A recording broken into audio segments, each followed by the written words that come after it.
Coming up right now on News 13 Live at 5:30. It may not feel like it in the air, but it's time to get protected. Protected from the sun, that is.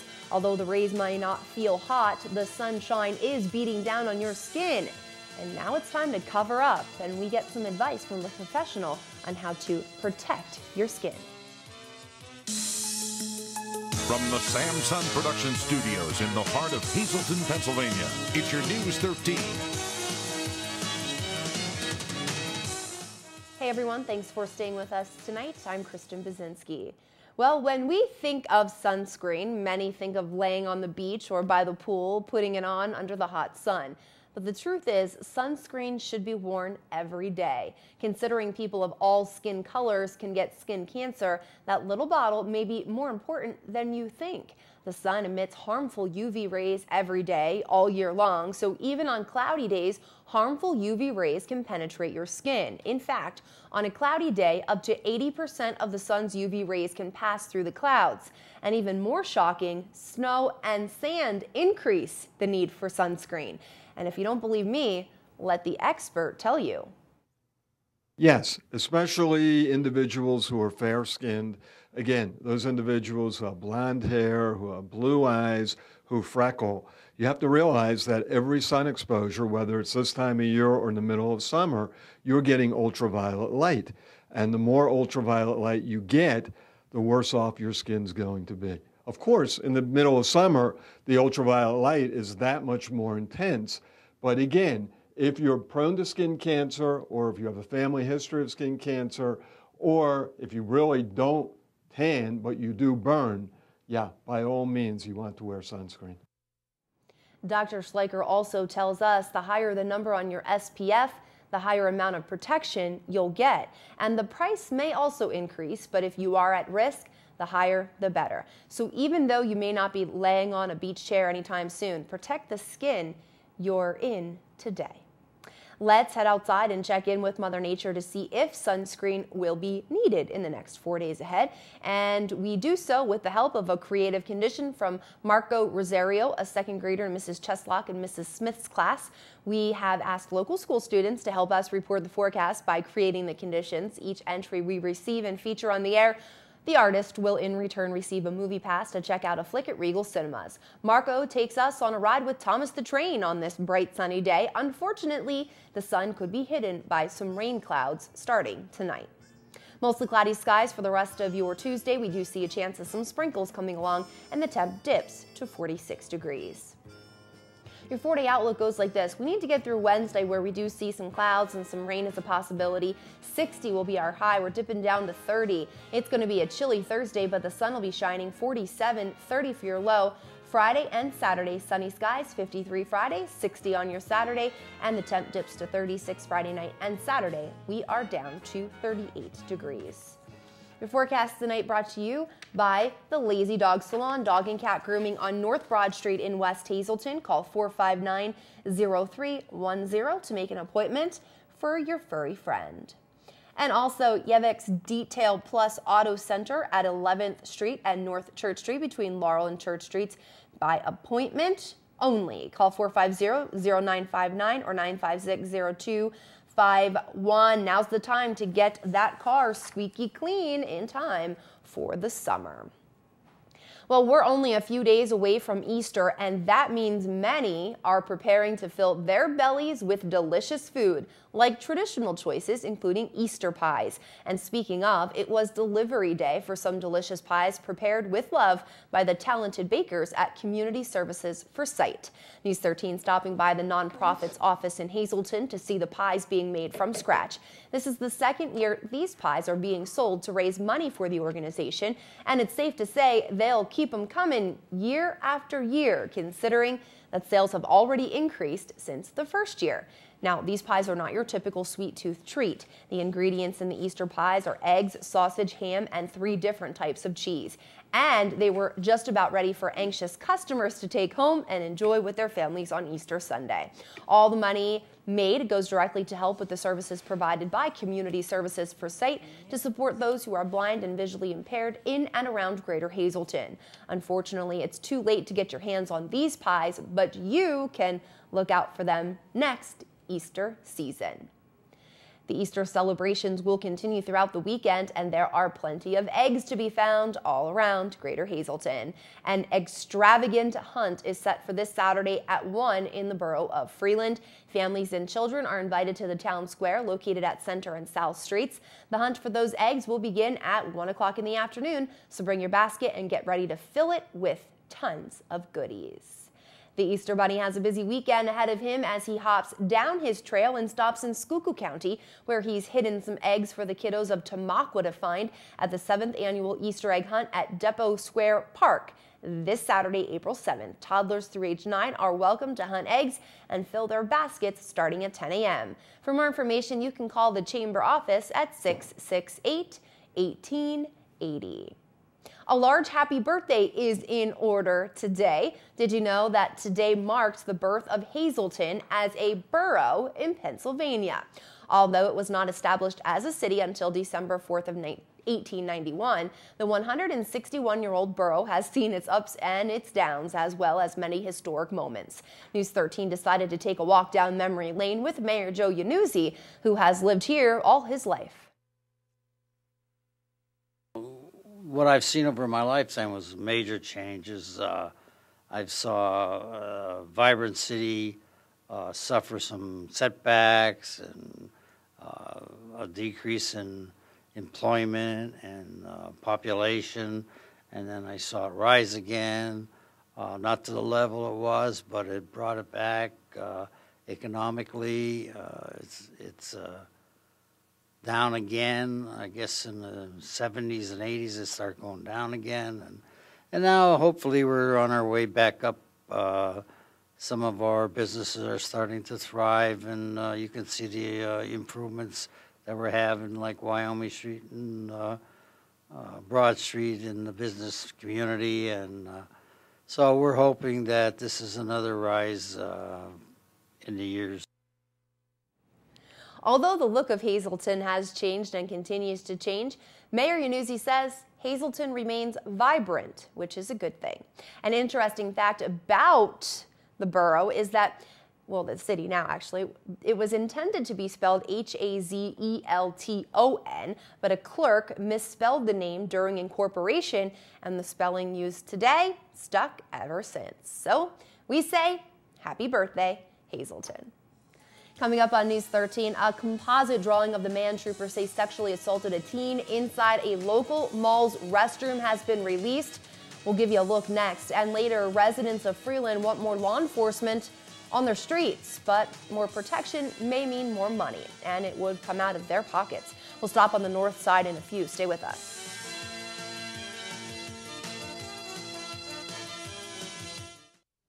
Freeland Borough Council President Bob Quinn Jr. says he doesn't have a problem putting more police on the streets, but in return, residents will have to pay more taxes. Quinn's comments come in response to a concern from a resident during Monday's council meeting that it took police over 45 minutes to respond to a reported stabbing over the weekend in the borough.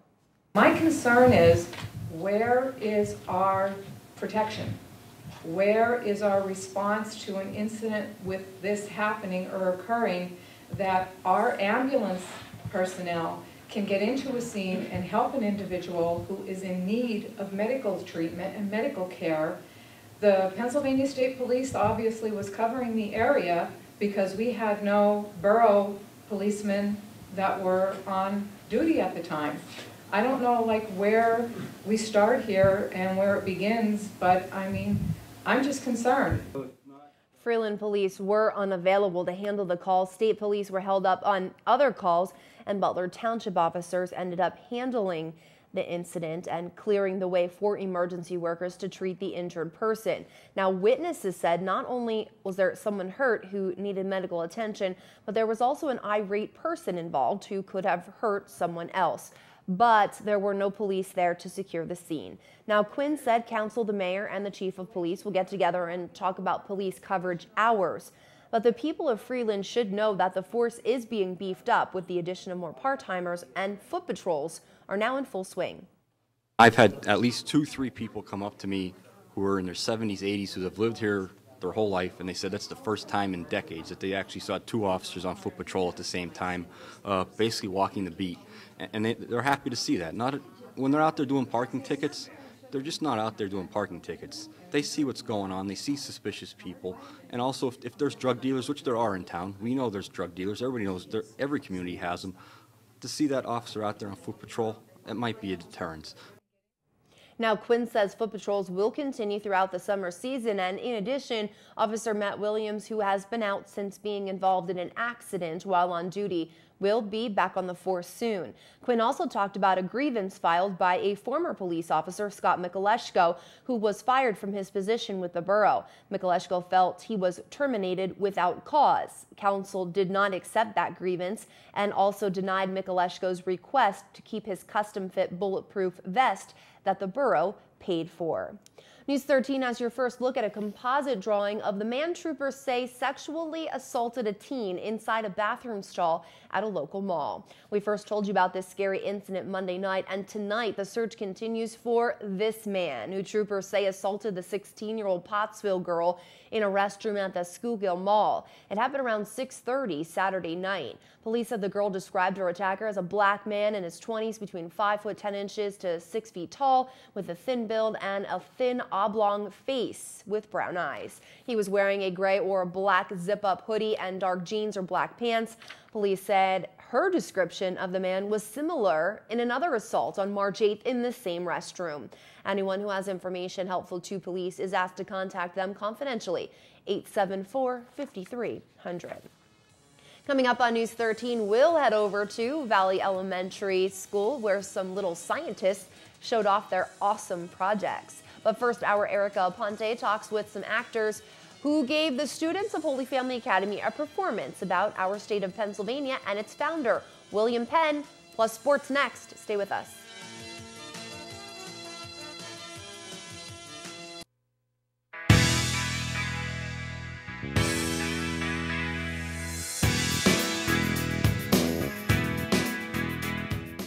For this week's Family Time, I'm here at Holy Family Academy, where members of the Bloomsburg Theater Ensemble were performing for the children here.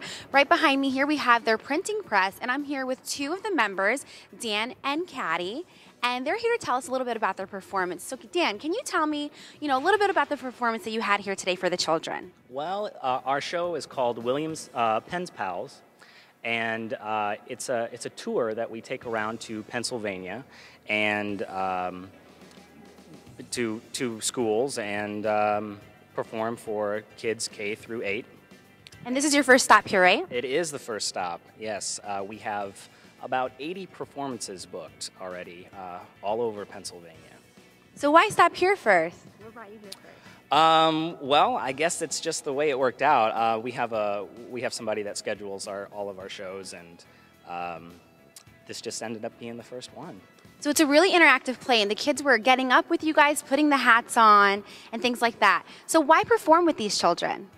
Well, I think it's a great opportunity to have it not only be an educational experience, but also an introduction to theater. It's not necessarily true that all these kids have been to a theater production before, and I think having audience interaction really helps to pull them into a story. And I think that this is a great story because William Penn, although the founder of Pennsylvania, is not well known. We think of the founding fathers as being Thomas Jefferson and Benjamin Franklin, but we really wanted to bring the story of the founder of Pennsylvania and what his life was like that brought him to that point. And you guys even let the kids put on like the hats, and they were kind of switching around. Tell me a little bit about the hat switching, because there was a little story behind that. Well, we have a format for the show, and we set it in Benjamin Franklin's print shop, and we were representing 3 printers' devils, apprentices in a print shop, and we were acting it out like we were going to print out William Penn's story, and so all of us wanted to be William Penn, and we asked the kids to join on that too.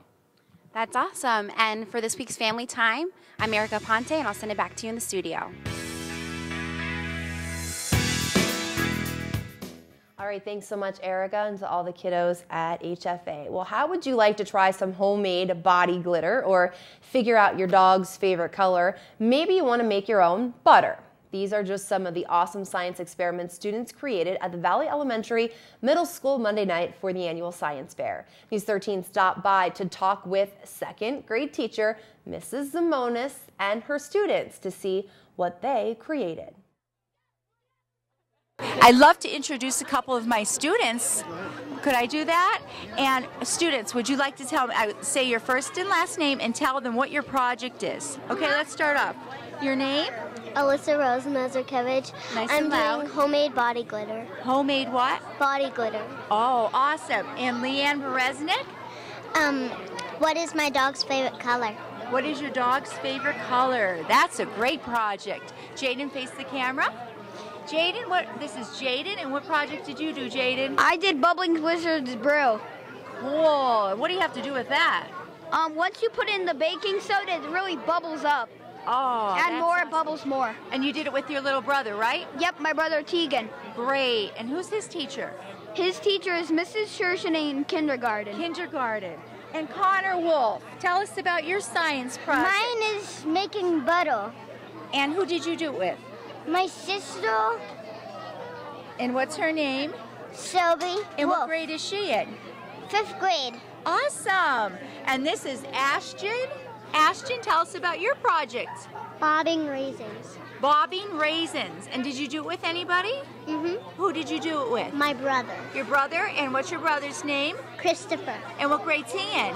1st grade. And who's his teacher? Miss Goulash. Awesome. Brianna? I did a bouncy egg.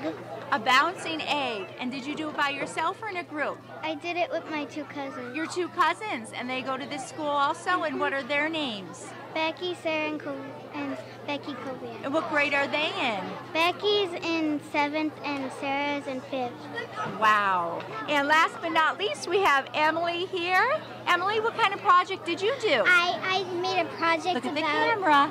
About coal. About coal. And who did you do it with? Your best friend? I did. My dad. Her dad.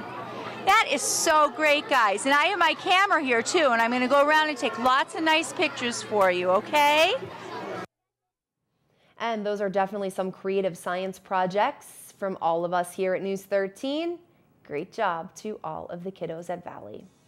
That'll do it for us tonight. Thank you so much for making us a part of your day. If you'd like to catch this newscast again with a rebroadcast, you can tonight or in the morning, or simply just go to our website, ssptv.com. That's where you're going to find everything Greater Hazleton and beyond. It's all just a click away.